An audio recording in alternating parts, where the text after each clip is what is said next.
Natural farming no TV halsani seminar khlaija karajakor agolini Edinogor Tripura State Institute of Natural Farming ni conference hall nogo Manjaga Department Director PB Jamatia no khobite kuban adongro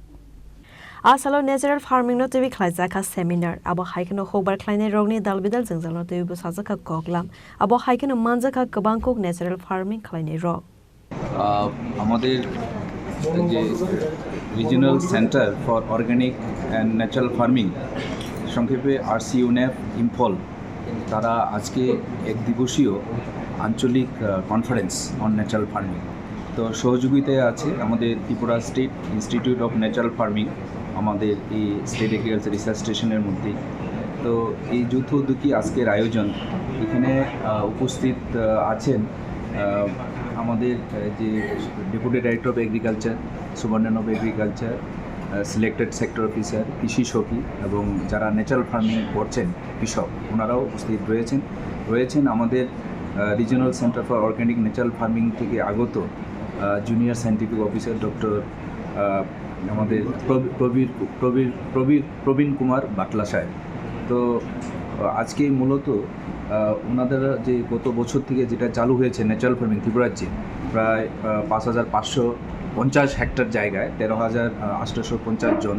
যে natural farming practice করছে কৃষি জমিতে ওনাদের মানে কাজ করতে গিয়ে এটা প্র্যাকটিস করতে গিয়ে কী অসুবিধা হচ্ছে এগুলো মূলত ওনাদের থেকে আমরা শুনবো এবং শুনে ওনাদের যে ইস্যুস বা প্রবলেমস ওটাকে আমরা ওনার মাধ্যমে গভর্নমেন্টের কাছে আমরা পৌঁছাবো যাতে করে আরও সুন্দরভাবে কীভাবে এটাকে ইমপ্লিমেন্টেশন করানো যায় এটা নিয়ে তো আজকে যারা উপস্থিত রয়েছেন এখন টেকনিক্যাল আলোচনা হবে তো আমাদের যে ইনিউরাল প্রোগ্রামে ছিলেন আমাদের মাননীয় কৃষি সচিব অপূর্ব রায় মহোদয় তো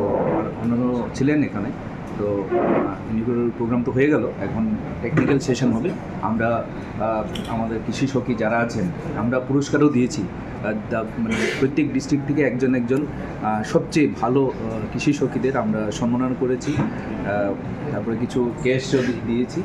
পুরস্কার হিসাবে যাতে করে ওনারা উৎসাহিত হন কারণ একদম কৃষকের পাশে কিন্তু কৃষি সখীরাই কাজ করছে তারপরে আমাদের BLW তারপরে তো অফিসিয়ালরা আছে তো ওনাদের উৎসাহিত করার জন্য আজকে ওনাদেরকে আমরা সম্মাননা প্রদান করেছি এবং সামনের দিনে ওনাদের থেকেই শুনবো বিশেষ করে এবং আমাদের দপ্তরে যারা আছে তারা থেকেই শুনবো কীভাবে এটাকে আরও সুন্দরভাবে আগামী দিনে ইমপ্লিমেন্ট করা যায় কারণ এটা ন্যাচারাল ফার্মিংটা এখন গভর্নমেন্ট অফ ইন্ডিয়ার কাছে সবচেয়ে ইম্পর্টেন্ট এবং বড় স্কিম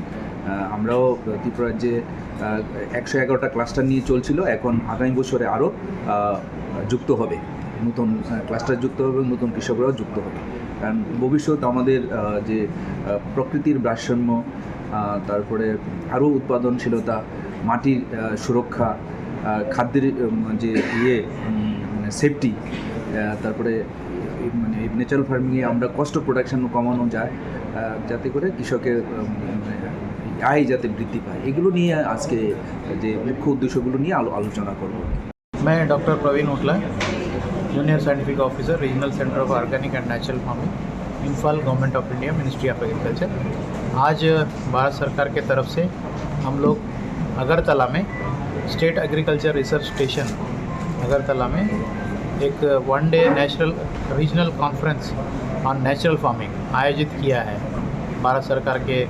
फंड्स के द्वारा यहाँ में हम लोग मोर देन 100 पार्टिसिपेंट्स को ऑल ओवर द स्टेट से बुलाया गया है जिसमें एग्रीकल्चर ऑफिसर्स भी है हार्टिकल्चर ऑफिसर है KVK से है कृषि सखी है आपका CRP से है कम्युनिटी रिसोर्स पर्सन्स और फार्मर्स ये सब लोग यहाँ पे मौजूद है इनको हम लोग अवेयरनेस क्रिएट करेंगे और टेक्निकल डिसीजंस होगा डिस्कशंस होगा इनके साथ में कुछ सजेशंस ये सब चीज़ हम लोग नोट डाउन करके एक प्रोसीडिंग्स बना के इसको गवर्नमेंट ऑफ इंडिया को हमारा डायरेक्टर के थ्रू सबमिट करेंगे तो जो भी कठिनाई है इश्यूज है जो national mission on natural farming या नेचुरल फार्मिंग का इम्प्लीमेंटेशन में प्रैक्टिसिंग में कुछ समस्या है वो सब चीज़ हम यहाँ पे डिस्कस करेंगे विस्तार रूप से और रिकमेंडेशन जो है गवर्नमेंट ऑफ इंडिया को सबमिट करेंगे ये पूरा एक दिन का सेशन है इसमें फार्मर पार्टिसिपेंट का रजिस्ट्रेशन होगा इनको किट दिए गए हैं इनका पूरा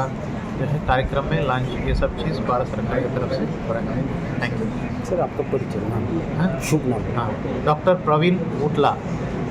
scientific officer, regional centre of organic and natural farming, Imphal, government of India. राजाखोरा गलिनि सिमी प्रणव ने ककथुम चिनी खरां।